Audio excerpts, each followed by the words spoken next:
Yeah. Hi, Margarita. Hello, Allison. How are you?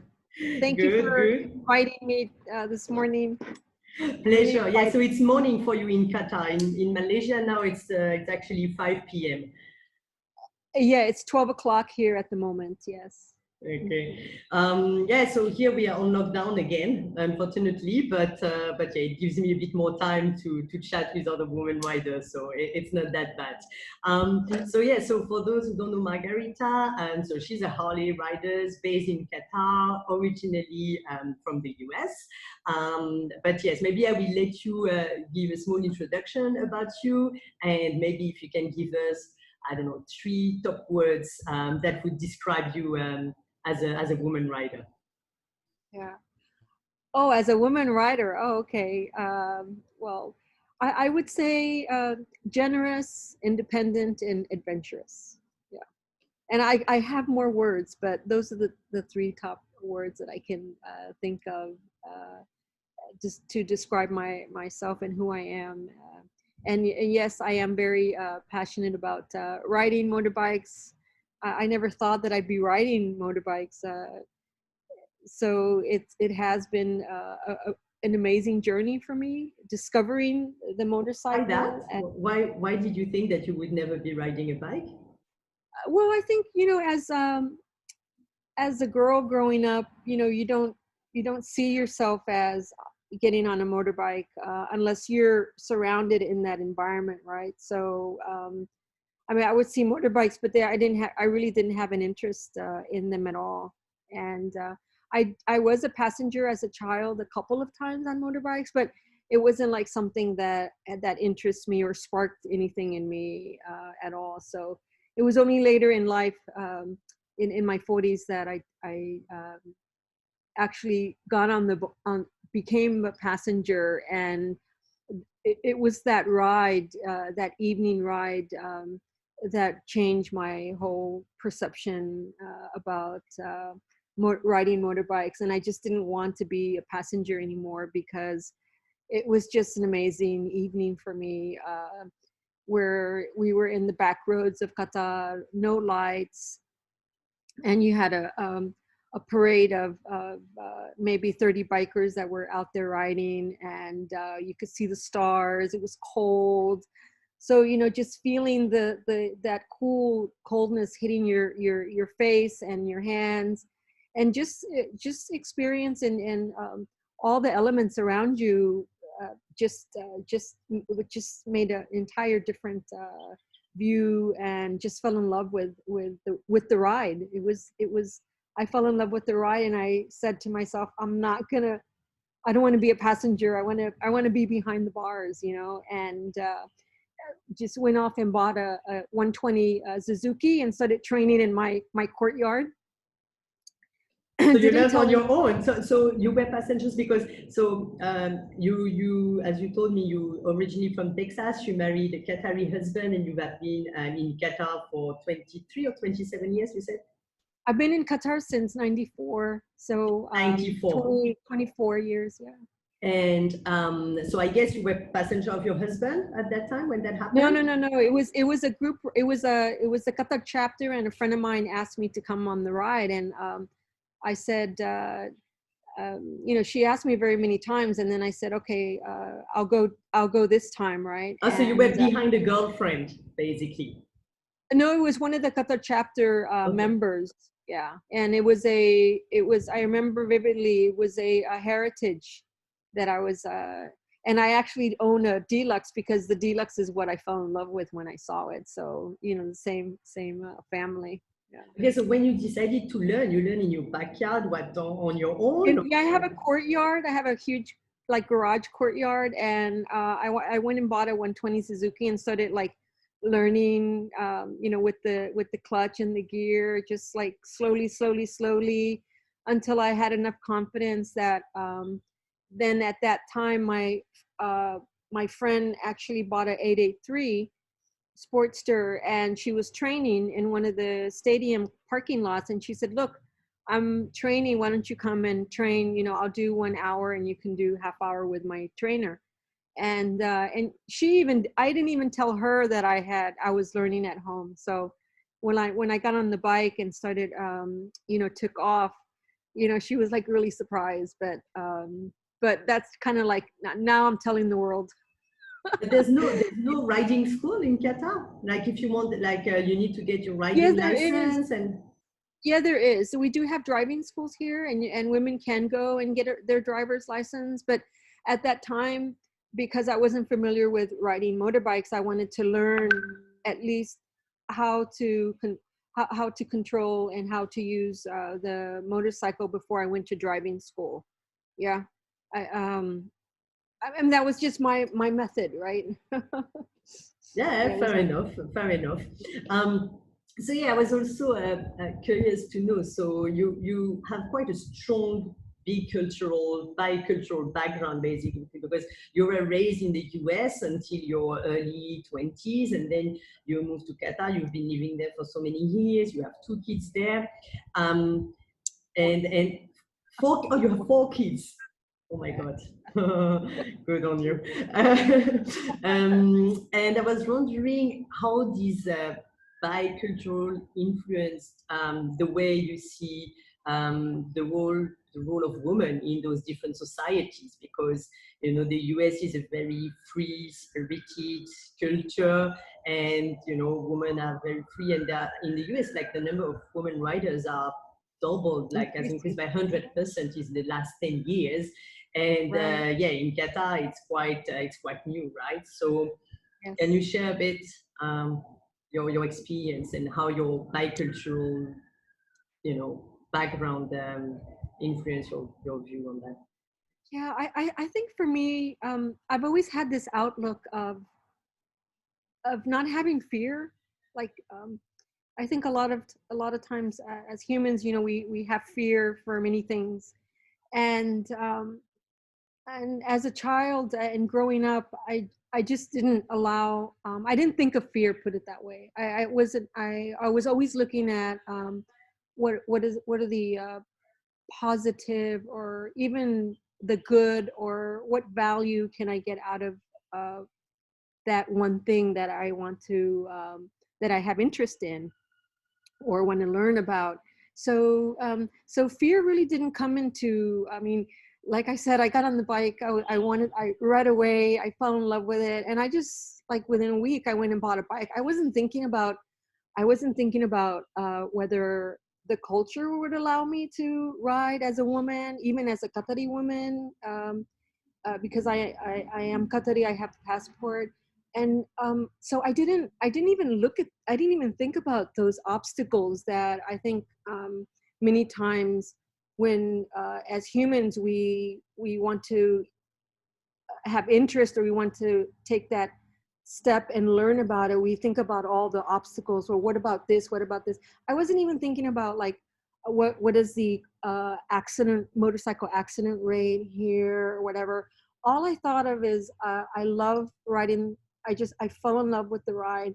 I wanted to learn how to ride. I wanted to get on the road and experience it for me. And I think that, because that's always been my approach, I've I've been able to travel and get on the bike. I even do hiking, so I climb mountains. I track mountains. So even that, and I think also what was a blessing, that I didn't have this, is that it helped me when raising my children, to also teach them that don't even think about the fear. I mean, just think about what value and what you want to learn from that, and that's going to bring you benefit, and also benefit others, because, as you know, whatever values we bring into our life, I'm a believer that it should be values that you want to share, and to others, the people around you, so that community can be a better place, and the world can be a better place, because we want to encourage individuals to take paths um, that will stir those dormant powers that they have inside, and to find out, for them to realize that they have it in them, and they can do whatever they really want, as long as it's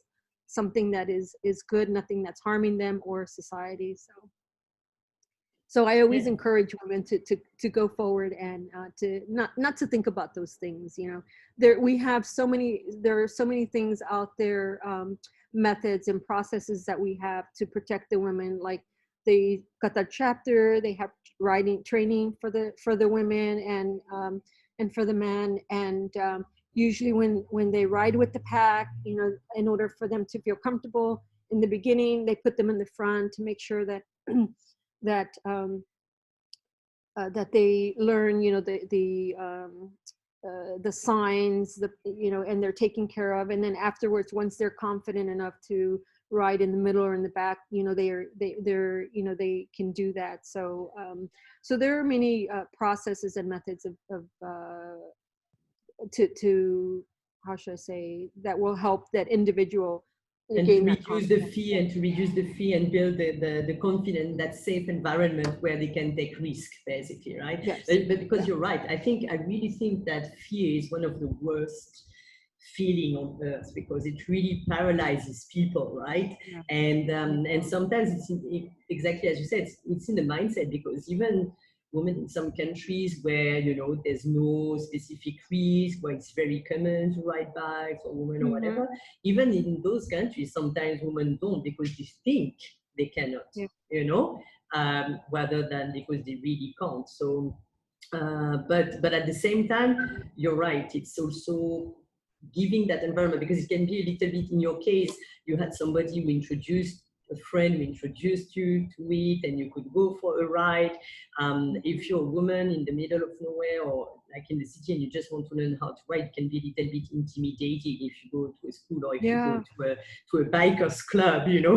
There are always old guys in there, especially in the Harley world, you know. There are always like And 50 you years find old guy who would look at you like, you know, it can be a little bit intimidating. And so it's good to know that, you know, you are encouraging other women to ride, and that you provide this kind of safe environment. And I was wondering, because I have no idea in terms of numbers, like what does that represent? Like, do you know? So you're part of the Harley Davidson, the Harley Owners Group chapter in Qatar, yes. but I don't know if you have any numbers, or if you know how many women riders Well, are we there have in Qatar?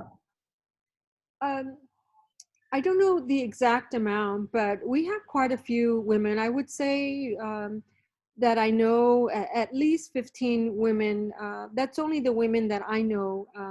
We have more women. We have a lot of expats that are living here. They come here to work, and they ride back home in Italy and Germany and UK and the US, but they're not riding here. Um, I don't know the reasons why. Some of them are busy with their work. Some of them, you know, again, they hear stories that it's not safe to ride. Um, so, um, What would be not safe? Is that cultural? Is that the police? Is that the roads per se? The driving well, we have style? good roads now. We do have really good roads now. I mean, because it's been developing, you know, since 96, 95, the country has been developing. And now with the World Cup 2022 coming up, you know, there's a lot of, you know, the infrastructure has been really, they've been focusing on it. So I think that because we do have drivers like anywhere in the world, but here we do have a high rate of head injury accidents by individuals that speed in the country. So I think, you know, sometimes you know, some people don't follow the laws, you know,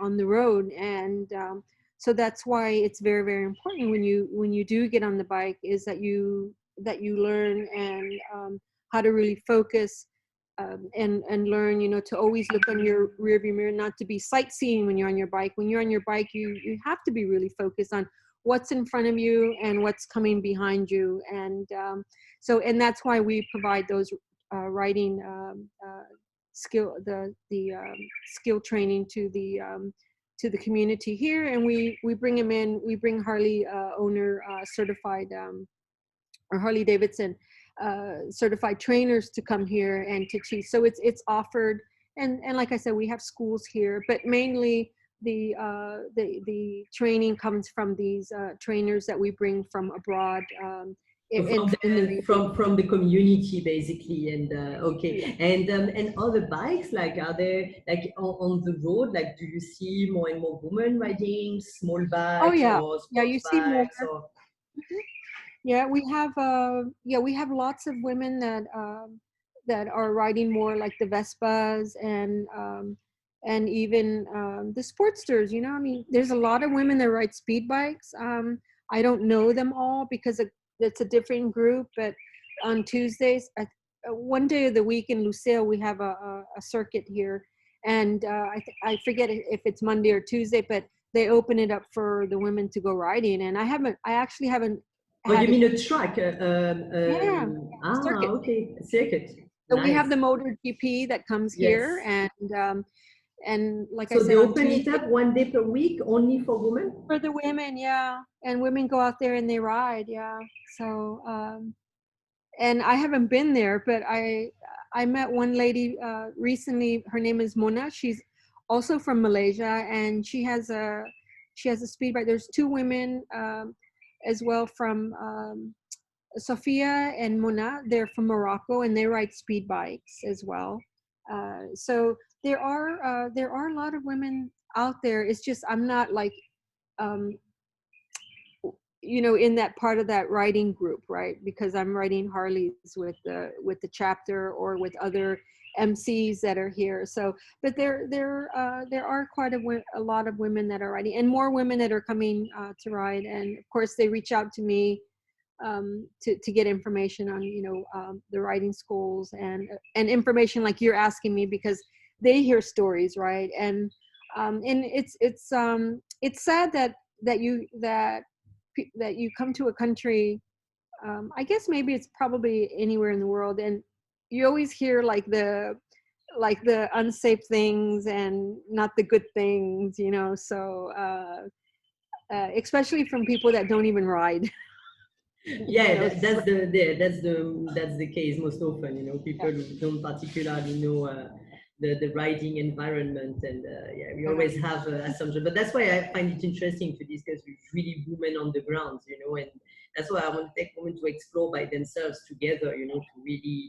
To really see with their own eyes, because with the media we always have so much bias, in what the life is actually there. I mean, what the life for women is really. Yeah, I've organized garage parties for the women to come and get on that jump start at the Harley Nice. Davidson, for them to feel comfortable and to learn about motorbikes and how to take care, the basic maintenance of them. And we do a lot of interviews with the local newspaper media here to get the message across about the safety of riding. And again, there's one official motorcycle center called Badabit, and they're constantly having awareness campaigns to just to again bring those training skills, uh, safety presentations, and other presentations to learn more about how to ride and how to control the bike. If you skid, if you get on gravel, how do you control it? Because you can, if you learn those methods, if you know how to control your bike, even when you get on gravel, you're not going to slip, if you know that you have to turn it to the left or to the right, in order to maintain that balance and get that grip. So and I've seen some riders that, because in Qatar there's the sand, we live in a desert, so in some parts you have that fine sand. So even that understanding and knowing that that can be a hazard, and how do you ride if you see sand, and you're riding and you don't even see it, but that's what's causing the bike to slip, is because it's very fine, just like ash from the volcanic ash that falls on the roads. Mhm. And are there any specific, so that's, I would say, is quite of a challenge of the terrain per se. I can imagine very sandy, and that's a challenge for any biker, any rider. Mhm. Are there any specific challenge for Qatari women riders? Um, you mean writing out here? Yeah, Here in the yeah. Like UAE? for example, I'm just giving you an example. Like in Malaysia, one of the challenge is that it's very difficult to find very good protective gear. So that sometimes Okay. can be a little bit of a, I would say, a limitation or something that put back a little bit because they can't find proper protection, or it can be like the lack of proper training, for example. So as I said, the driving school usually they just teach how to do a certain circuit, and most of the riders, they are men as well, the teachers. So sometimes, like Muslim women, they are not always comfortable to be so close to men. So those Mhm. are, I would say, like women specific challenges, for example, that I can see in Malaysia. So I was wondering whether in Qatar there was any specific women challenges that you were facing. When it comes to the protective gear, I mean, they have Harley Davidson that sells, the gloves, the helmets, different types of helmets, protective boots, even the clothing, and there's several other shops. But a lot of people do online shopping, so it gets shipped into the country. So in that respect, I think most of the women are covered, or if they're riders, they bring it from back home when they travel. Of course, we've had COVID the last year, but in the past, people like when I travel to the U.S. or anywhere I travel, the first thing I do is I go and look for these motorcycle shops to see what boots are out there, what gloves, what jackets, and I have like I don't know how many jackets I have, and I think I Well, but to probably be only honest, Harley Davidson is a little bit of an exception in the riding brand, because Harley Davidson has realized, as I said, in the US, the motorcycle market for women is much bigger. So they have seen, and they are tapping this kind of new market much more than other brands. So I think it's a little bit of a, I wouldn't say an exception, but I think Harley Davidson is a particular brand for that they do a lot of things for women actually. Um, yes, yeah. it's not the But even case for when all I the brands. yeah, but when I travel, I not only go to Harley Davidson. Like when I was in Bolivia or Peru, I went to climb, do the Machu Picchu sacred path. And when I finished and I went down, I went looking for boots, and I bought two amazing leather boots from that I can use on the ride with the bike, and one, of course, fashionable ones, but and bought a nice leather jacket. So not necessarily that they have to be Harley Davidson, but so you can go out there in style on Yeah, the only any. problem is that Harley Davidson ain't cheap. So for any woman, again, a woman who wants to ride a bike, yeah, it might not always be affordable. But Mhm. anything specific, yeah, for or any other specific challenges for? I wouldn't. I don't think so. I think just the challenge of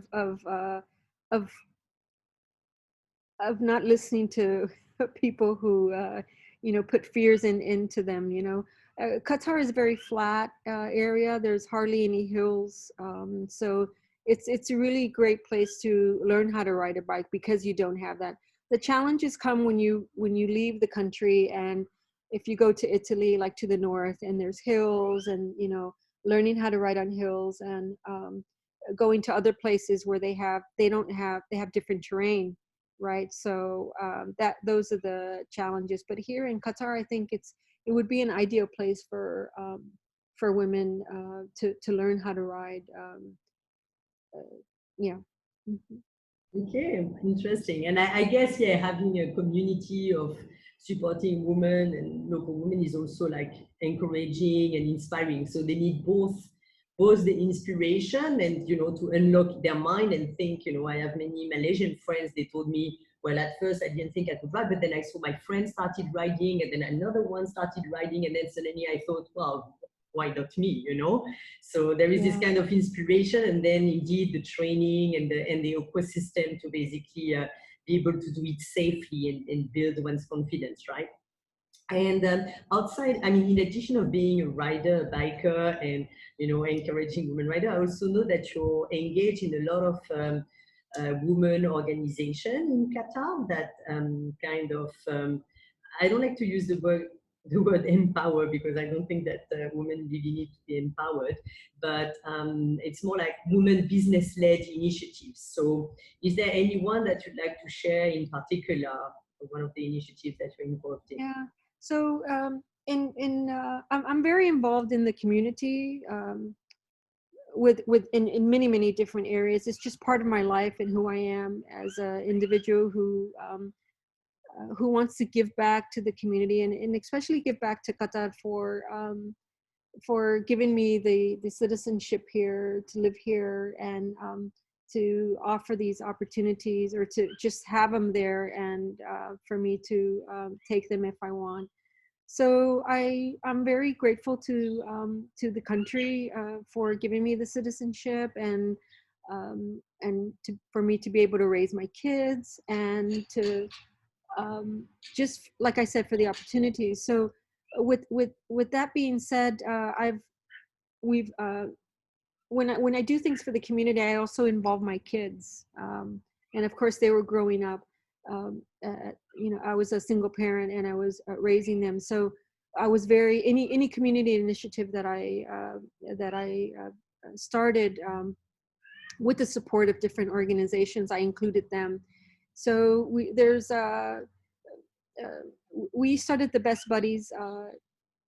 We helped the Best Buddies Club here, the Best Buddies, which is it's an organization that pairs up a individual that has intellectual disabilities with an individual that doesn't have it, and it's an initiative to integrate these individuals into the community, and for you to see them as equals. And that has really worked really well. We have many different clubs in the universities and schools.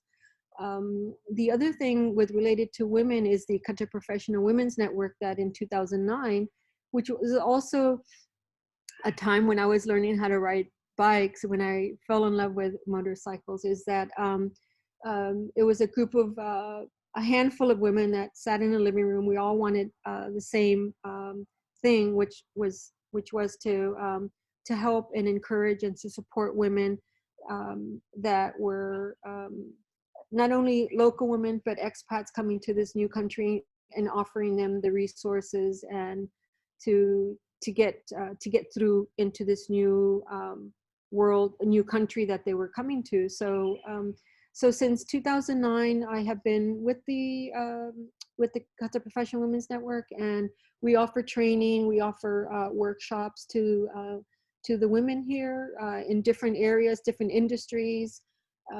Actually, this coming Tuesday, we have another session that's focused on the industry of construction, women in construction. So again, living in the Middle East, there's a lot of misconceptions, and we want to make sure that we get that information, get those resources to women that are new in the country, women that who don't know and want to know. Maybe they've changed, they have a new interest in that industry, but for them to understand, what are the ways of, and what are the laws and what's happening in those industries. And I'm the last founding member in QPWN, and we have a great president. I'm the community liaison because of my relationship with the Qatari people here, and but we are constantly, looking for and trying to find ways to give that support to women that are coming here to Doha to work.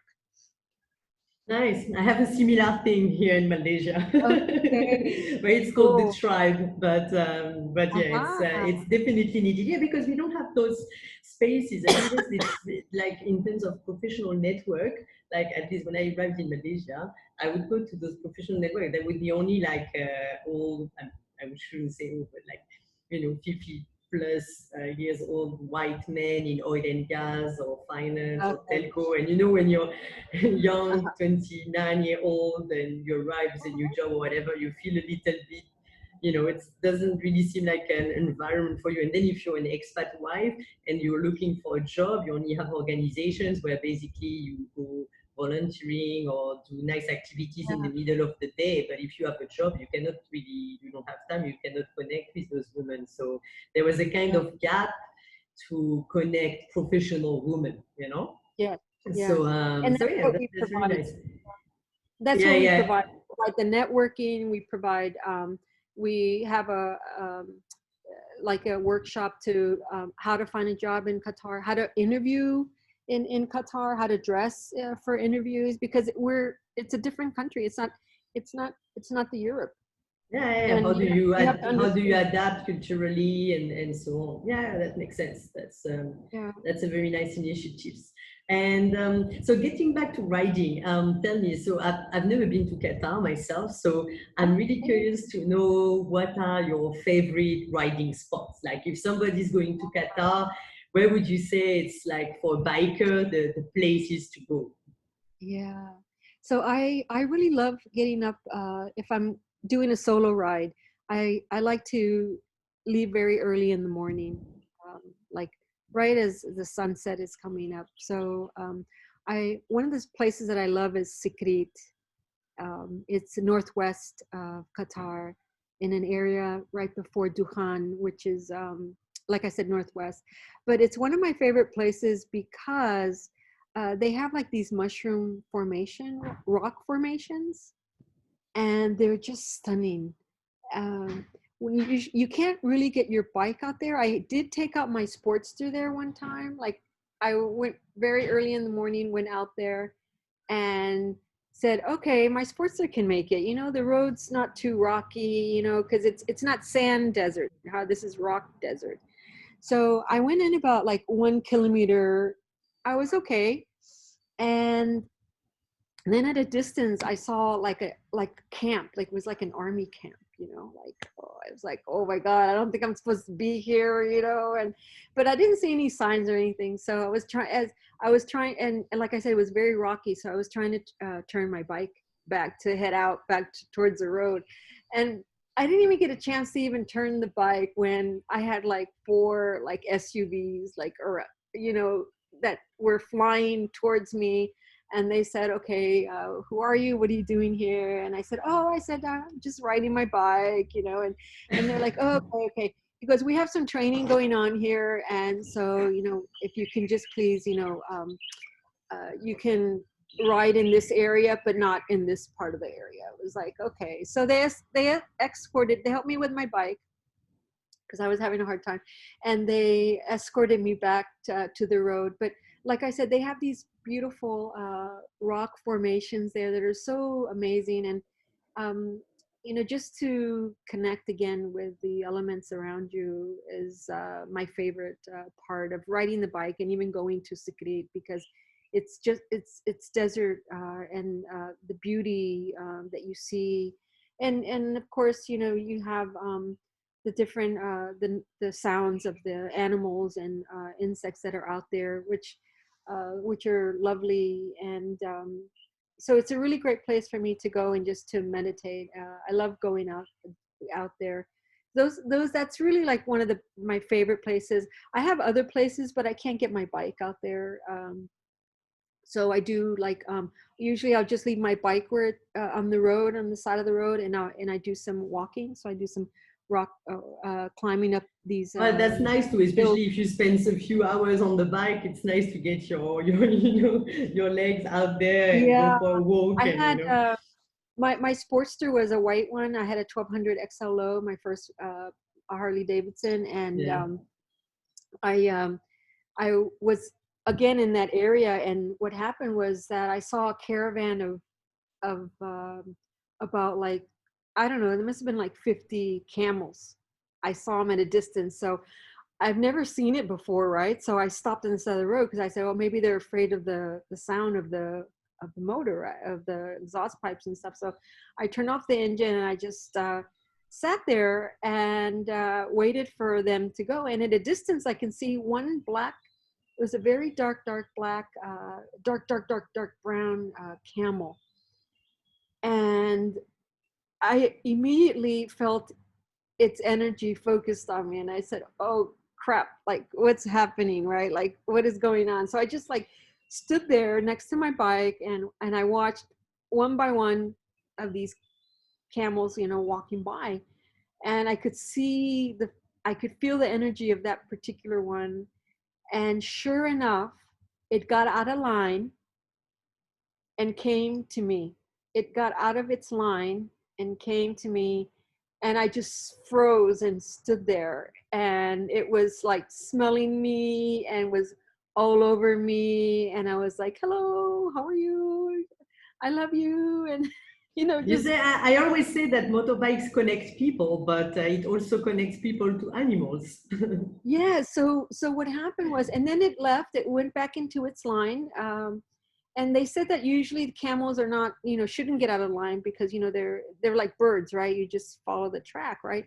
So what I found out later was that camels are attracted to the color white.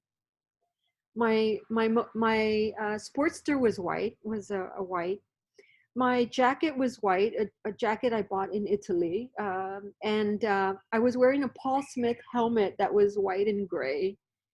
So this is what attracted the camel to me, but you know, I didn't know it at the time. So I know not to go. When I took a friend of mine to the we rode by the camel races tracks the other day, and I made sure that I wasn't wearing white, otherwise it would be, maybe they would all be coming around me and surrounding me, you know. But yeah, so I learned a lot of you learn a lot of things if you just get out really early in the morning when everyone's sleeping.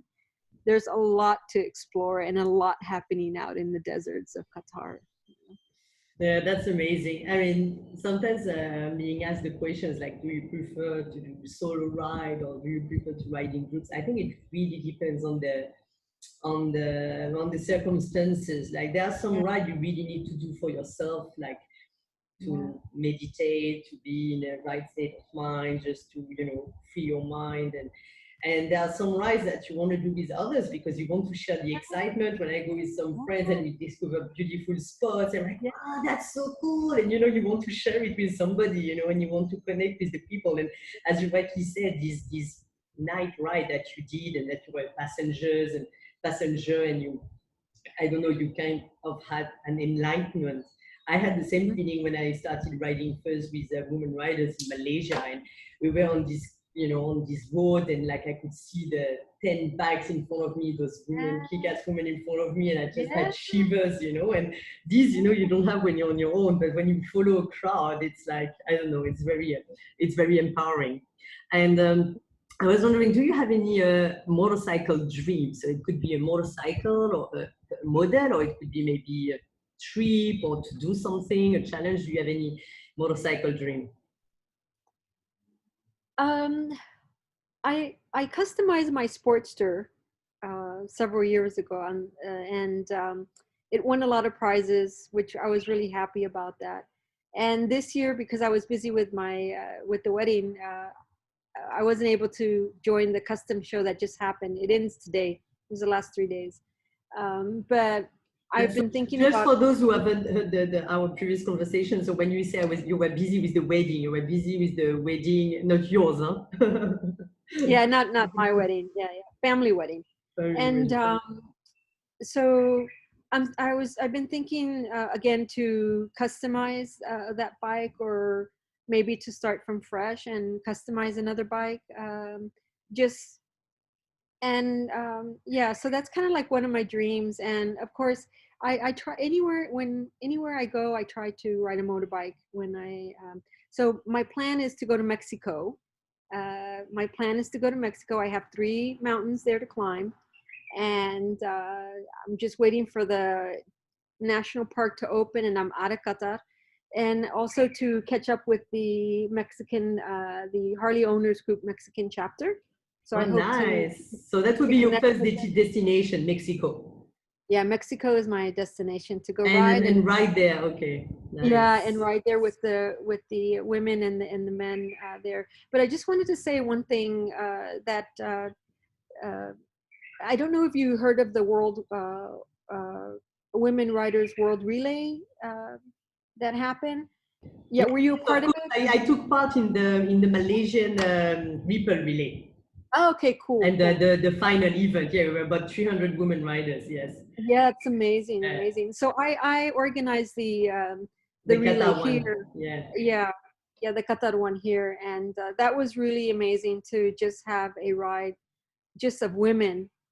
Even though wasn't huge, it was small, but the fact that we made history and we were part of this global women riders, was really amazing, and that we had the support of the community here was extraordinary, and that was a dream come true for me because I think living in the Middle East and the challenges that women do have now, of course, Saudi Arabia has passed a law for women to ride, to have a license to drive.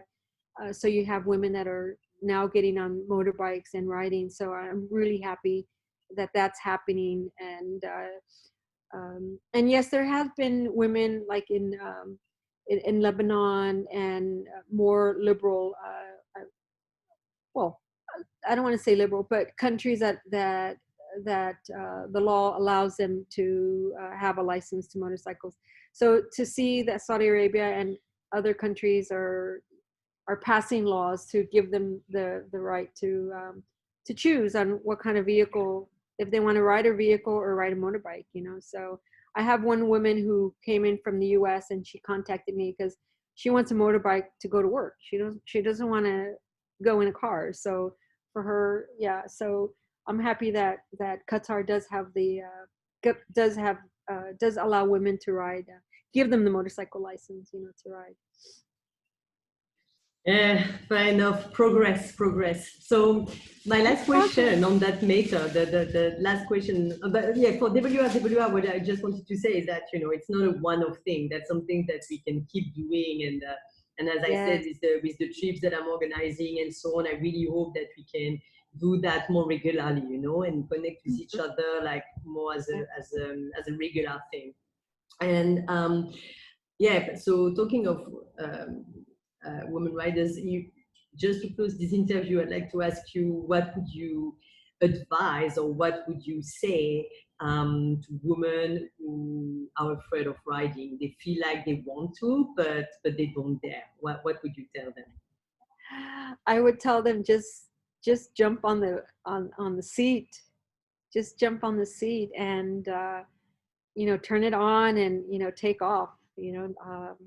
Don't don't let fear take you over. Because uh, you're missing out on opportunities.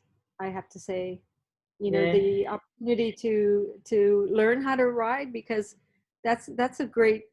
I mean, not everybody knows how to ride a motorbike, and to learn how to ride and to learn how things function, it's just, I mean, that's just an amazing thing it's an added value to you of who you are. But I would just say, just if that's what you want to do, just get on the bike, go get on the bike and start learning, and don't let other people's opinions or their, you know, um, change your what you want, because it's just going to pass by, right? If you, And fear is temporary, regret is permanent.